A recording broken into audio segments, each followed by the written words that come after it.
cook. She got the recipe. She got what you need. That girl can cook. That black girl magic. I gotta have it. Hey y'all, and welcome back to my channel. And today, you guys, we are making a juicy meatloaf, cabbage, and mashed potatoes. Yes ma'am, a full meatloaf dinner for y'all. Okay, so look, if you haven't already, subscribe to my channel, grab your ingredients, and let's get started. All right everybody, so look, we're gonna do this first. We're working on our meatloaf, and we're gonna add a tablespoon of butter to a skillet. And as you can see, I'm using a seasoning blend package. It has onions, bell peppers, celery, as well as parsley. Now I'm a little partial to the celery, but this is a really good substitution when you don't want to chop up all those veggies, okay? I'm only using half of that package, and I'm gonna cook this down as much as I can, and I'm gonna season it because we want layers of flavor. Imagine biting into a bell pepper and it tastes like nothing, okay? Cook this down, season it up real good. If you prefer to chop your own veggies, you can, but I do like to use this method, okay? All right, so look, that's good. We're gonna let that set aside, and now we're gonna work on our bread, our binder. So you need 2 slices of bread. I'm using wheat bread. You can use whatever kind of bread you have, honey. You just need 2 slices, and you need about 3/4 cups of milk, okay? So not really a full cup, just more of 75% of that cup, okay? And you want to let your bread soak. I like to break mine up a little bit in there because I don't want to see no chunk of bread in my meatloaf, okay? Nobody, you're going to scare the hell out of somebody if you do that, okay? Don't do that. All right, so look, I'm using 2 pounds of 80/20 ground beef. Y'all, we have to season this meat. It's so important that we season this meat well. So let's get to it, okay? 1 package of Lipton onion soup.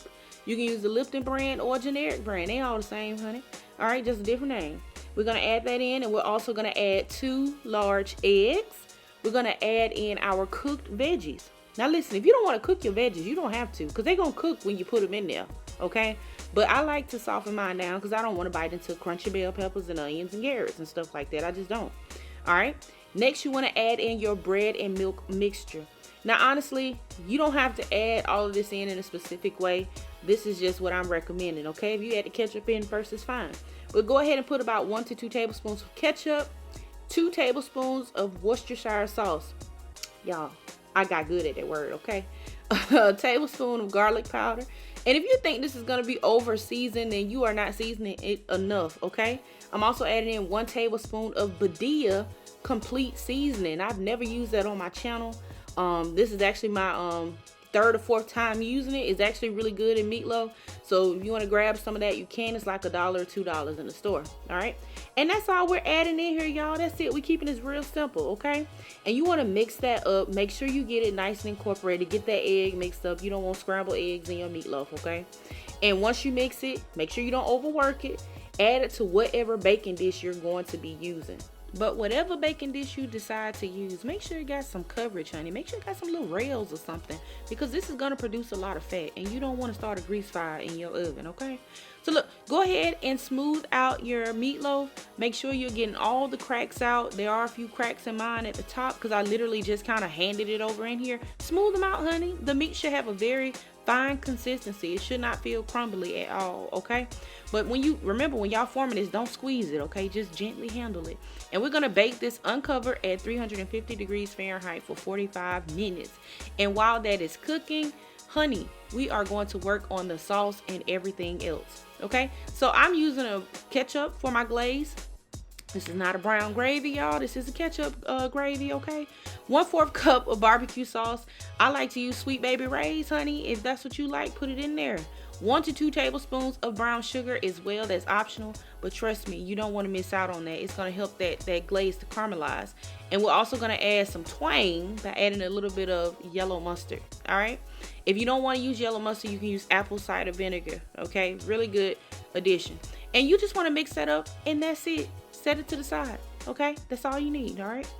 So I have some potatoes here. I have 3 large russet potatoes, and actually I got 2 large russet potatoes and 2 small, golden potatoes, but we gonna talk about that later. I just used what I had, okay? But you want to use 3 large russet potatoes, cut them, peel them, put them in a bowl of water, and we're gonna boil them because we just gonna make a quick mashed potato right quick, okay?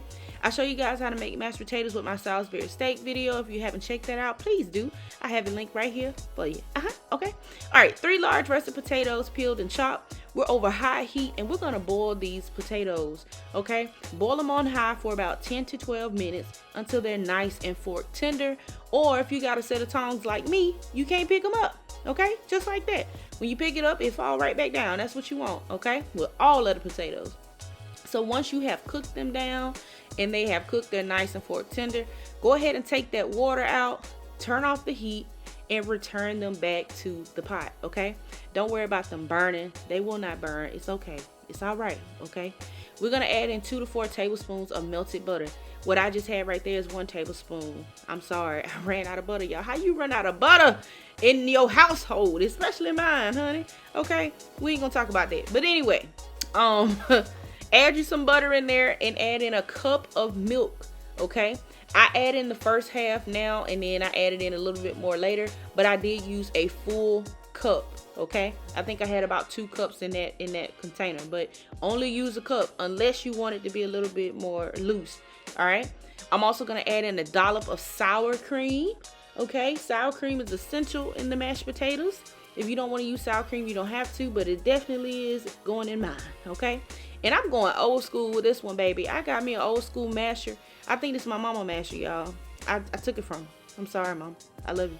But look, mash them potatoes up. If you want to whip them and do all that good stuff, you can. I'm just mashing these up. I added a little bit of salt to taste. You make sure you taste them, that they're, you know, to your liking. And y'all, that's it. The potatoes are done, okay? Now, technically, while the potatoes are boiling, you could cut up your cabbage and cook your cabbage. Now, for the sake of the recording purposes, it looks like the potatoes are done. But I actually cut the cabbage while the potatoes were cooking. So I want you to do the same, okay? We're going to multitask so we can cut down on some time. So this is how I cut my cabbage. I believe I showed you guys this before. But if not, hello, this is how I do it. I like to cut the core out. I cut it in half first. And then I just cut it. You know, just cut it however you desire. You know, some people like thicker pieces. Some people like it shredded. I mean, some people like to cut it in squares.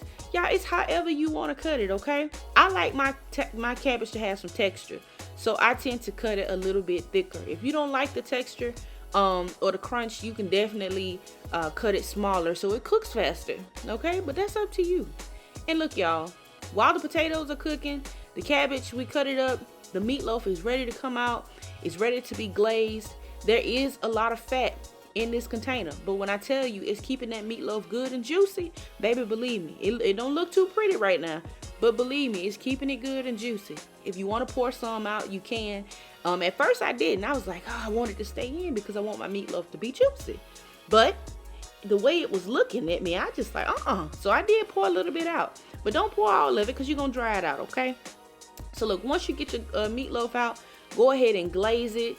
Glaze that thing down in glory, and we're gonna bake this again for about 10 to 15 minutes with the glaze uncovered, okay?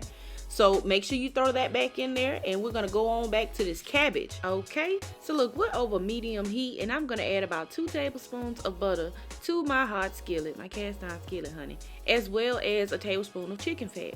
Now, I'm using chicken fat because my husband don't like pork, and I just don't know what's wrong with him, okay? But look, we're going to overlook that today. If you have bacon fat, you can definitely throw that in there, all right? I'm also going to add half of a small onion that has been chopped, as well as a quarter of a red bell pepper that's also been chopped, okay? You can add any onion, any bell pepper, however you want. That's your business. All right, this is just a quick cabbage recipe. Later on down the line, baby, I'm going to have to give y'all a smothered southern cabbage recipe, honey. But we'll talk about that later. All right. I'm also going to add in a teaspoon of chicken base. This is the Better Than Bouillon chicken base. I love to add that in with my veggies before I add the cabbage in. It gives them so much flavor.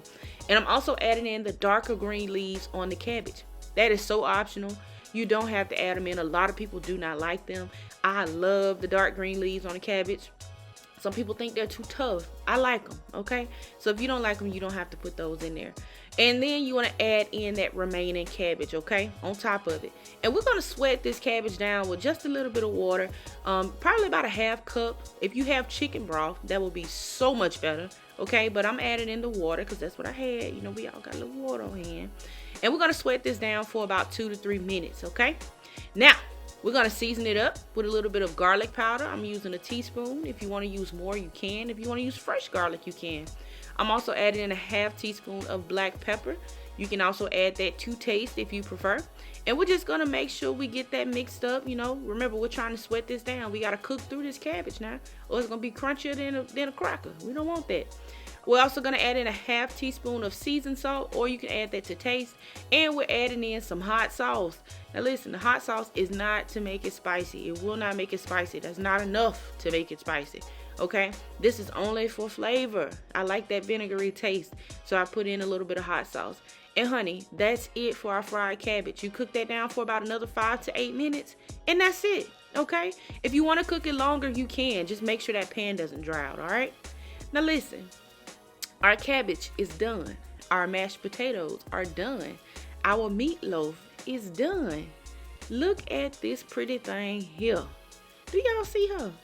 This is that marry me meatloaf.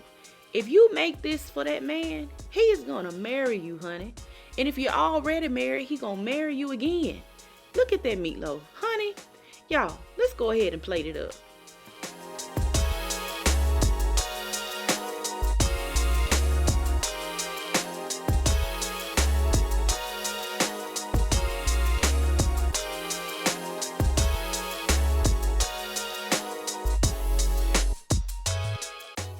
And there you have it, guys, our delicious meatloaf dinner.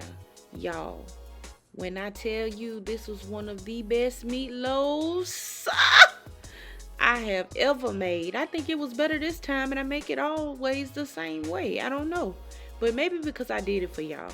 Honey, y'all gotta try this recipe out, and if you do, let me know down in the comments how it goes. And I want to thank y'all for watching. As always, thank you for supporting my channel, and I will see y'all next time in the next video.